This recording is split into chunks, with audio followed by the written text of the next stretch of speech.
जी हाँ दोस्तों, देख सकते हैं दिया गया है प्रश्न हमारा।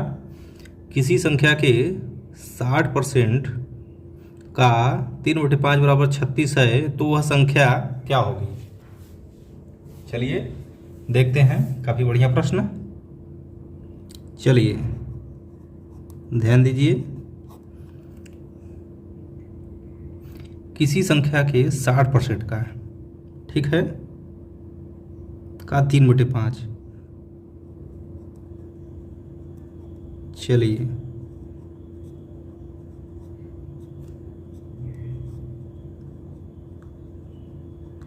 माना वह संख्या क्या है, x है, ठीक है। तो यहाँ से क्या होगा, प्रश्नानुसार हम लोग क्या करेंगे, किसी संख्या के 60%, यानी देखिए x का 60% का 3/5 बराबर 36 दिया गया है, तो वह संख्या क्या होगी। ठीक है, वह संख्या हमने x माना है।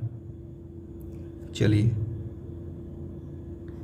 x का मतलब क्या होता है, गुणे 60, प्रतिशत लगा है, प्रतिशत को हटाएंगे तो गुणे 1/100 हो जाता है, ऐसे लिख देते हैं।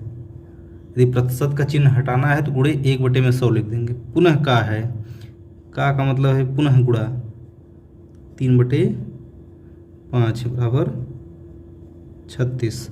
इसी को हमें सॉल्व कर लेना है। इसी को सॉल्व करेंगे तो x का मान आ जाएगा, जो कि हमारा क्या होगा, उत्तर होगा।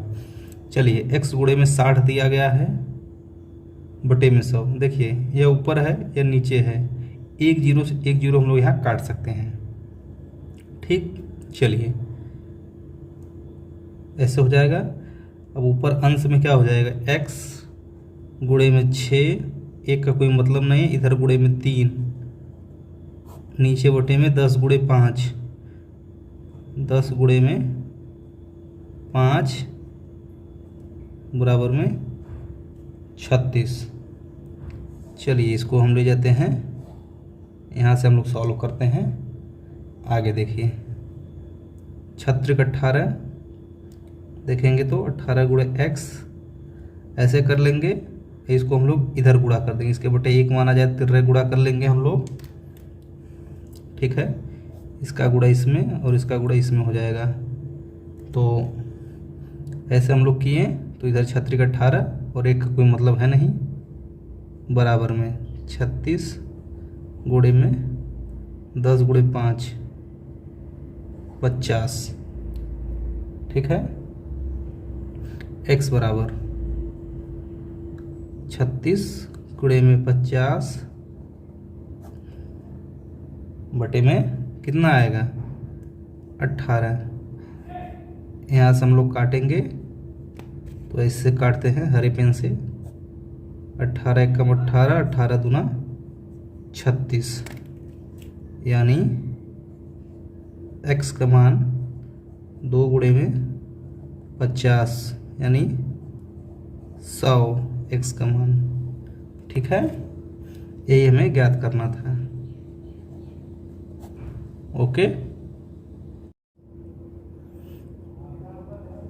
अगला प्रश्न है, एक संख्या तथा उस संख्या का 3/5 का अंतर 50 है तो वह संख्या क्या है, ठीक है। ध्यान दीजिए। तो हम क्या करेंगे, सर्वप्रथम माना वो संख्या क्या है, x है। तो हम लोग क्या करेंगे, प्रश्नानुसार यानी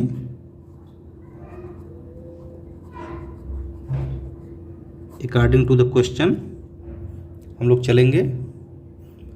अकॉर्डिंग टू द क्वेश्चन हमारा क्या स्टेप रहेगा, पहला एक संख्या तथा उस संख्या का 3/5। तो संख्या हमने x माना है,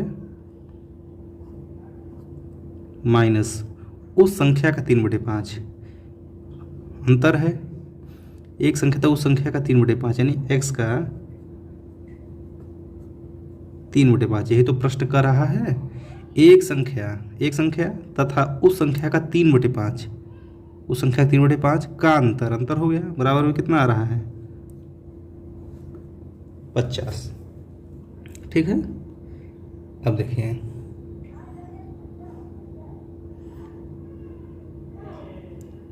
x माइनस 3x हो जाएगा, इसे 3x लिखेंगे बटे में 5, बराबर में क्या हो जाएगा? 50। ठीक है। तो इसको हम लोग कैसे हल करेंगे? इसके बटे 1 माना जाता है, इसका गुणा इसमें हो जाएगा, यानी 5x माइनस 1 का गुणा इसमें होगा 3x, नीचे बटे में क्या आएगा? 5 गुणा 1 यानी 5, बराबर में 50। यदि यहाँ से देखा जाए तो क्या होगा? 2x आ जाएगा बटे में 5, बराबर में क्या हो जाएगा? 50। ठीक है। इसको पुनः यहाँ से हम लोग हल करेंगे तो देखिए इसके बटे 1 मान सकते हैं, तो पुनः तिर्रे गुणा होगा, 1 का गुणा 2x में होगा तो 2x आएगा, बराबर में क्या करेंगे? 50 गुणे कितना? 5। ठीक। x बराबर 50 गुणे 5 बटे में 2 चला जाएगा। ठीक है। तो जैसा कि आप लोग जानते हैं 2 से यदि इसको हम कट करेंगे तो ये 25 बार में कटेगा, क्योंकि 25 दूना 50 होता है। और यहाँ क्या आएगा? 25 गुणे में 5, x बराबर कितना आ जाएगा? 125। ठीक है। जो कि क्या है? यही हमारा उत्तर है। तो अभीष्ट संख्या क्या है? वह संख्या 125।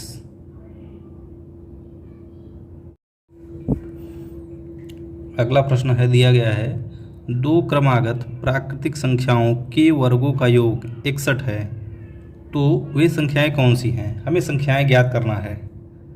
तो ध्यान दीजिए, बिल्कुल काफ़ी बढ़िया प्रश्न है।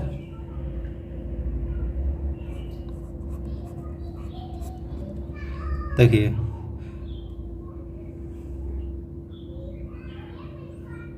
तो जैसा कि जानते हैं आप लोग, माना वे संख्याएं x तथा क्या होंगी दूसरी? x+1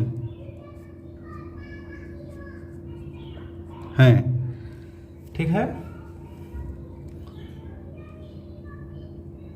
अब यहाँ से क्या होगा? प्रश्नानुसार हमारा प्रश्न क्या कह रहा है? 2 क्रमागत प्राकृतिक संख्याओं के, तो क्रमागत संख्याएं होगी। क्रमागत मतलब एक के बाद जो दूसरी संख्या आएगी, जैसे प्राकृतिक संख्या। ठीक है।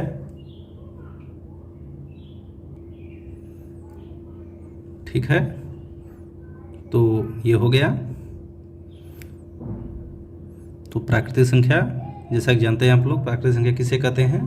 वे संख्याएं जो गिनती के लिए प्रयोग की जाती हैं उन्हें हम प्राकृतिक संख्याएं कहते हैं। जैसे 1, 2, 3 ऐसे आगे बढ़ते जाएंगे अनंत तक, उन्हें हम क्या कहते हैं? प्राकृतिक संख्या। 0 को इसमें शामिल नहीं करते। यदि 0 शामिल कर लेंगे, 0 से शुरू करेंगे, तो वे पूर्ण संख्याएं कहलाती हैं। चलिए फिलहाल आगे बढ़ते हैं प्रश्नानुसार। हमारा प्रश्न क्या कह रहा है?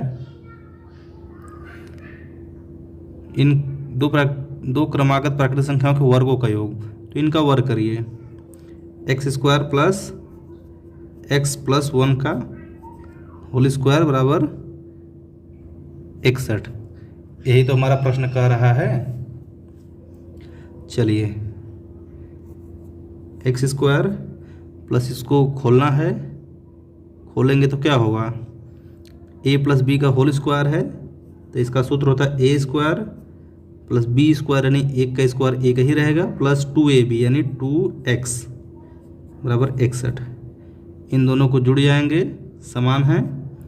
2x² प्लस 2x और देखिए +1 ये इधर लाएंगे -61 बराबर 0, यानी देखा जाए तो 2x²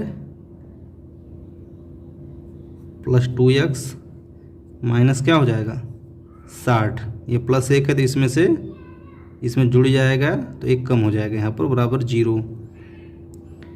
यहाँ से 2 हम लोग कॉमन लेके हटा सकते हैं, ठीक है। 2 यहाँ से हट जाएगा, 2x² + x माइनस यहाँ 30 हो जाएगा बराबर 0, ठीक है। 2 यहाँ चला आ जाएगा इसके बटे में तो हो जाएगा वो भी 0, ठीक है। यानी x² + x माइनस 30 बराबर 0, ठीक है। यह अपना द्विघात समीकरण बन गया है। इसको हमें हल करना है। तो देखिए यह हल करना, गुणनखंड करना मैंने सिखाया है, हमारे चैनल पर उपलब्ध है, आप लोग देख सकते हैं। नहीं तो यहाँ से समझिए हमें क्या करना है। यहाँ से -30 है, इस पर ध्यान लगाना है। हमें क्या करना है, यहाँ देखिए ऐसा काम करना है हमें, 2 गुणनखंड 30 के लेने हैं कि ताकि घटाने पर यहाँ क्या 1 आए। इसका जो है गुणांक 1 है तो 6 5 30 होता है, ध्यान दीजिए। देखिए ऐसे कर देंगे -30 बराबर 0। गुणनखंड करना मैंने अपने चैनल पर सिखाया है, देख सकते हैं। इसको खोल देंगे तो 6x हो जाएगा, इधर -5x और -30 बराबर 0। तो x कॉमन लेंगे यहाँ से, x + 6 माइनस यहाँ 5 कॉमन होगा तो x + 6 बराबर 0। तो देखिए यह पुनः कॉमन होता है यहाँ पर, x + 6 दूसरे कोष्ठ में x - 5 बराबर 0। तो एक बार हम लोग करेंगे जिसे x + 6 बराबर 0, चलिए एक बार लिख देते हैं। x + 6 बराबर 0 तो x बराबर -6, और एक बार करेंगे x - 5 बराबर 0 तो x बराबर 5, ठीक है। जो यह मान वैल्यू है, मतलब इसको लेंगे हम, यह नहीं लेंगे। क्यों? यह माइनस है, माइनस प्राकृतिक संख्या नहीं है। यहाँ पर हमें प्राकृतिक संख्या लेना है, ठीक। तो यह मान नहीं लेंगे हम लोग। तो x का मान 5 आएगा। तो हमने देखिए x का मान 5 आ गया, तो ध्यान दीजिए यहाँ पर, तो x का मान यहाँ पर 5 और ये x + 1 यानी 6। तो हमारा आंसर अगर देखा जाए तो यदि यहाँ पर लिखा जाए अभीष्ट संख्याएं तो क्या हो जाएगा, बराबर में 5 और 6, ऐसे 5 और 6, ये हमारा क्या हो जाएगा फाइनल आंसर। तो उम्मीद है यह प्रश्न आप लोग को ज़रूर समझ में आया होगा। काफ़ी बढ़िया प्रश्न।